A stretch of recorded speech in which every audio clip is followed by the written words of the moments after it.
Listen closely. Beyond the gilded gates, past the silent marble courtyards, lies the beating, treacherous heart of the Sultan's empire, the harem. And within its silken walls, a silence reigns. Not the peace of slumber, no, this silence, draped like the finest yet heaviest silk over every whisper, every sigh, it is deceptive, deadly. A suffocating blanket woven from unsaid prayers and unspoken threats, each one carrying the weight of a life or a dynasty. The Grand Sultan, Suleiman the Magnificent, saw only radiance when he looked upon his harem. Her laughter, a melody echoing through these very halls, a promise of joy. Her eyes, pools of light reflecting his own boundless power. Her face, a masterpiece of serene contentment. He saw his triumph, his beloved queen, the mother of his sons, secure and shining. But look closer, beyond the shimmer of every jewel, past the intoxicating sway of her hips. Did he ever truly peer into the soul that lay behind that dazzling smile? Or was it a mask, meticulously crafted, not of fleeting beauty, but of an unyielding will, forged from cold steel and polished to a deceptive sheen of happiness? No one, not even the most trusted eunuch, was meant to hear the truth of it, let alone glimpse the abyss it concealed. Beneath that impenetrable facade, an abyss. A chilling, bottomless chasm where eternal fear resided. Not for herself, no. Her spirit, already tempered by the fires of ambition and the ruthless game of survival, had long surrendered to whatever fate decreed for her own flesh. But for the fragile, precious bloodline that coursed through the veins of her children. Her sons, each a potential sultan, each a target in a court where power was carved with the sharpest blades, and loyalty was a currency bought with fleeting favor and betrayal. Every sunrise brought not hope, but a renewed sense of dread. Every shadow dancing upon these ancient walls, a potential assassin. For a mother in this gilded cage, the whispers of poison were not distant echoes from a forgotten past, but a constant, venomous hum, coiled like vipers around the very cradle of her heirs. A cup of spiced coffee, a sweetened fig, a jewel-encrusted dagger hidden in plain sight, a tomorrow poisoned before it even dawned, before the first call to prayer echoed from the minarets. What price, then, for this happiness? What silent battles were fought within these very chambers?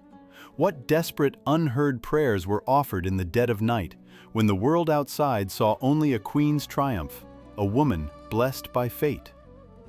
We stand now, you and I, on the precipice of that unseen truth, where even the great Padishah, in all his wisdom and boundless power, dared not look, into the raw, consuming terror of a mother's heart, into the very soul of Hurrem. And you will see what she hid. They speak of Hurrem's ascent as a marvel, a slave girl's dream woven into the very fabric of an empire. A captivating smile, a spirit untamed, they say. But I, who have lingered in these shadowed halls for generations, have seen the true cost of such dreams. Do you truly believe, my lady, that the path from a foreign shore to the Sultan's bed, from a mere plaything to the revered Haseki, was paved with naught but fortune and affection? No, that road, I assure you, was not paved with gold, but with sharp, unyielding stones of intrigue. Every exquisite gown she wore, every jewel that glittered at her throat, concealed the countless wounds inflicted and endured. For her, each step within these walls was a meticulously calculated maneuver, a silent chess match played against an invisible host of rivals, each breath a measured intake of air in a chamber thick with ambition. She danced, did Hurrem, upon the very precipice of an abyss. A single misspoken word, a fleeting, unguarded glance could have been her last. Here, in the heart of the Sultan's domain, where the scent of jasmine mingled with the faint, metallic tang of fear, the game was absolute. The palace itself was a labyrinth, its corridors coiling like a serpent, its chambers whispering secrets that could unravel a life as swiftly as a thread of silk. A word overheard, a rumor planted, a look misinterpreted. These were the currencies of betrayal exchanged in the dead of night. And the innocent cup of sherbet, sweet with rosewater and almonds? It was, more often than you might imagine, a chalice of finality, a gentle prelude to eternal silence. Hurrem knew this. She understood the language of poison as intimately as she understood the cadence of a lover's whisper. And so, she played her part with masterful precision. She perfected the illusion of effortless grace, a radiant light that captivated all who beheld it, especially the Sultan. He saw her brilliance, her laughter, her unwavering devotion. He saw the strength that mirrored his own, the passion that inflamed his senses. But he did not, could not, see the true architect behind the curtain. He did not perceive the hidden hand that, with chilling resolve, tore the threads of others' destinies, reweaving them to secure her own. While she spun tales of joy and warmth, behind the scenes, the very foundations of rival bloodlines were being subtly, irrevocably undermined. The Sultan saw the magnificent blossom, but not the deep, intricate root system she had forged, piercing through the earth, protecting her nascent dynasty with an almost primal ferocity. He saw the captivating queen, but not the shadow she cast, a shadow that was her shield, her weapon, her ultimate protector. That shadow, my lady, was her true face. It was the face of a survivor, a strategist, a mother guarding her cubs against a world that sought only to devour them. And in that chilling, resolute shadow, one found not happiness, but an unyielding will to prevail, no matter the cost. The Sultan was far, lost in the dust and thunder of distant campaigns, his vast shadow no longer casting its protective veil over the seraglio. And when the lion leaves his den, do not the hyenas gather, sniffing the wind for weakness? This was such a time. The air in the Topkapi, usually thick with the scent of jasmine and ambition, grew heavy with a colder perfume, fear, and the metallic tang of unspoken threat. Do you imagine, then, that her life was a gilded cage of ease? A woman surrounded by such splendor, the Sultan's beloved, the mother of princes. Look closer, beyond the jewels and the embroidered silks. Look into the eyes that saw not luxury, but a fortress constantly under siege. For Hurrem, the departure of Suleiman was not a respite, but a signal for the hunt to begin anew. It began subtly, as all great betrayals do. A whisper, carried on the breeze through an open window, too faint to dismiss, too vague to grasp. Then, a single letter. Not from a faraway friend, but from within the very walls of her household, bearing a seal that, when it crumbled in her hand, felt like the shattering of trust itself. A missive hinting at a conspiracy, a hidden alliance ready to strike at her most vulnerable point, her children, her precious bloodline. The nights in those weeks were not for sleeping. The palace slept, but Hurrem did not. She walked her chambers, a phantom in the moonlight, the rustle of her silk gown the only sound in the vast silence. Her enemies, unseen yet omnipresent, seemed to coil around her like vipers. Every glance from a courtier, every muffled conversation behind closed doors, every sudden silence when she entered a room, it all spoke of plots, of the sharpened knives of ambition. Suleiman, her rock, her shield, was leagues away, immersed in the grand tapestry of empire, oblivious to the intricate, deadly web being spun beneath his own roof. How many times did she stand by the window, watching the Bosphorus gleam under the indifferent moon, knowing that one misstep, one false move, could see her entire dynasty, her sons, her daughters, herself, erased, forgotten? A dropped silk scarf, meant to be a simple offering, could carry the scent of poison. A trusted servant, once loyal, could become the conduit of ruin. The stakes were absolute, survival or oblivion. She did not weep, she did not falter. Instead, in the suffocating silence of the palace, Hurrem began to weave her own web, intricate and unseen. Her choices were not the gentle deliberations of a queen, but the ruthless calculations of a survivor. Good and evil melted away, replaced by necessity. To save her own, innocence would have to fall. A quiet word here, a carefully placed rumor there, a subtle shift of loyalty, a discreet removal of an obstacle. Each move a precise cut in the dark, leaving no trace but the chilling absence of those who once stood in her way. Have you ever considered the true cost of power? Not the crown, not the jewels, but the soul? Each time a plan unfolded, each time a threat was neutralized, a part of her, a piece of the young Roxolana who first arrived in these gilded halls, died.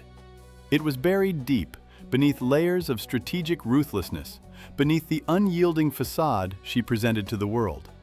The mask of happiness, so painstakingly crafted for Suleyman, remained unbroken. But underneath, a tremor. A cold, quiet ache, a testament to the weight of her choices. And in the shadowed corners of her heart, a single question echoed, unheard. What have I become to keep us alive? The silence offered no answer, only the relentless beat of a heart hardened by survival. But what truly lay behind that radiant smile, that captivating laughter that so enchanted the world's most powerful man? It was no fragile heart, no delicate spirit, no weakness etched by the relentless currents of the harem. No. Beneath that exquisite mask of happiness, there thrummed a will, unyielding and sharp as obsidian, forged in the very crucible of palace intrigue. She was not born to this ruthless dance of crowns, but she learned it, absorbed it, until every beat of her heart was a strategy. Sultan Suleiman, in his boundless affection, saw in her his muse, his joy, his Rukiye. He saw the shimmering silk that adorned her, the precious jewels that caught the light, but not the cold, calculating mind beneath the surface, not the price paid for that radiant peace.